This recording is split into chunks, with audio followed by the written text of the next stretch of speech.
أعوذ بالله من الشيطان الرجيم.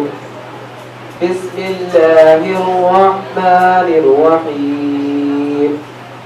قل أتحاجوننا في الله وهو ربنا وربكم ولنا أعمالنا ولكم أعمالكم ونحن له مخلصون. أم تقولون إن إبراهيم وإسماعيل وإسحاق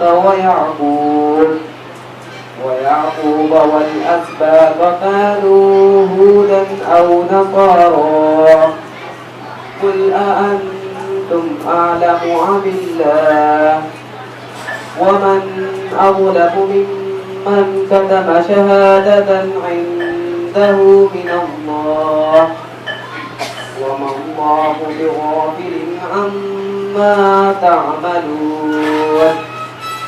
تلك أمة قد خلت لها ما كسبت ولكم ما كسبتم ولا تسألون عما كانوا يعملون. صدق الله العظيم.